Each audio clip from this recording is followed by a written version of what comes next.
Hello, BookTube. I come to you today with a book haul, and the books I have here, there are two of them that are from friends in two different ways, and then the rest are books that I ordered for myself.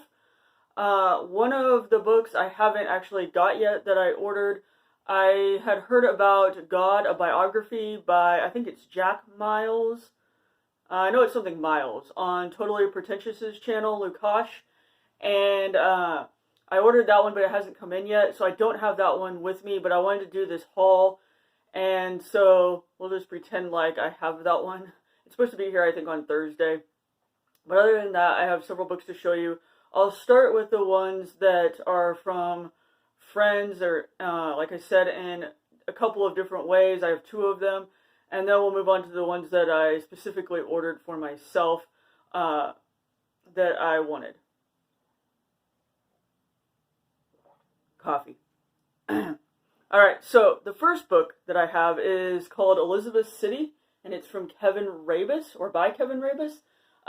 Kevin Rabas is the chair in my department, and as I mentioned before, I teach writing at a university, and Kevin chairs the English department, and he is also a fairly well-known poet and writer, and this is his novella, and this just recently came out about a month ago, I think, anyway, and I asked for a copy of it, and he kindly sent it to me through the mail, since we can't really see each other with all of the COVID crap going on, and so I'm excited to read this. Kevin's an all-around great guy. He was Poet Laureate of Kansas from 2017 to 2019.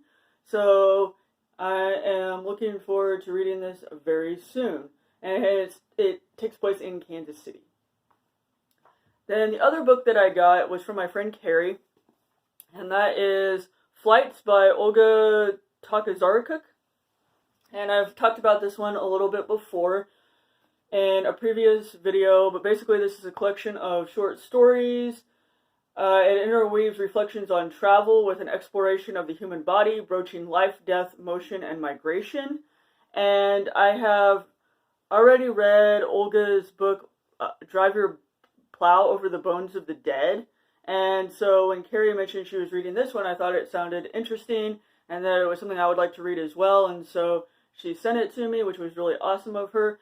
And I'm looking forward to getting to this one in the not too distant future, I hope. Alright, so those are the two books from friends. Next up are the books that I ordered for myself, like I said. But first of all, coffee. Alright, so first up we have an Anthony Trollope book, which is Lady Anna. And I, of course, have been on a Trollope kick lately. I've been participating in the consorting with Lonely Trollope's read-alongs that Steve Donahue has been doing each month. And so this is one of the books I decided to order when it popped up on when I was looking for other books. And when this came out in 1874, it met with little success and positively outraged conservative readers. However, Trollope staunchly defended this novel. It is a tightly constructed and passionate study of enforced marriage in the world of radical politics and social inequality. So I think this will be a really interesting read, and I'm looking forward to reading it sometime soon, hopefully.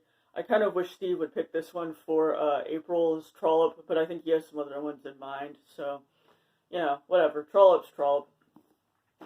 Next up is a book I saw on Rachel from Culinati's channel. I absolutely love Rachel's channel. She's one of the booktubers whose channel, or whose videos I watch. I pretty much watch all of them. I never, like, skip a video, because I just love her videos so much. She reads primarily sci-fi and fantasy, but she also reads some classics and nonfiction and Shakespeare and things like that. And the book that she had recently shown, I think it was also in a book haul, was one called Wildlife by Molly Gloss. And I just thought it sounded really interesting, and I had to go buy a copy while I was still watching that video. And so this is set among lava sinkholes and logging camps at the fringe of the Northwest frontier in the early 1900s. And it charts the life, both real and imagined, of the free-thinking, cigar-smoking, trouser-wearing Charlotte Bridger Drummond, who pens popular women's adventure stories And one day, when a little girl gets lost in the woods, Charlotte anxiously joins the search and embarks on an adventure all her own. And they say this is a revitalizing feminist spin on the classic legend of Tarzan and other wild men sagas. So I think this will be a great read. I'm really looking forward to it. And I love sort of nature writing type books, and then this is blended with other aspects as well. So I think this will be a fun read. The next book I have is 1,000 Ships by Natalie Haynes. This was longlisted for the Women's Prize for Fiction for 2020. And this book follows the women during the fall of Troy. And the devastating consequences of the fall of Troy stretch from Mount Olympus to Mount Ida, from the citadel of Troy to the distant Greek islands, and across oceans and sky in between. These are the stories of the women embroiled in that legendary war and its terrible aftermath, as well as the feud and the fatal decisions that started it all. So I think this will be a good read. I read, I can't think of the name of it now. Not Circe, by Madeline Miller. Silence of the Girls. That was what I read, by Pat Barker. And I really, really like that book. So I'm hoping this one will be in a similar vein, and I will really enjoy it as well. And then the last book I have is a nonfiction book, and that is The Tudors, An Alternative History of Britain by Timothy Vinning. And this continues his exploration of the pathways of British history. He examines the turning points of the Tudor period, though he also strays over into the early Stuart period. As always, he discusses the crucial junctions at which history could easily have taken a different turn, and analyses the possible and likely results. While necessarily speculative to a degree, the scenarios are all highly plausible and rooted in a firm understanding of actual events and their context.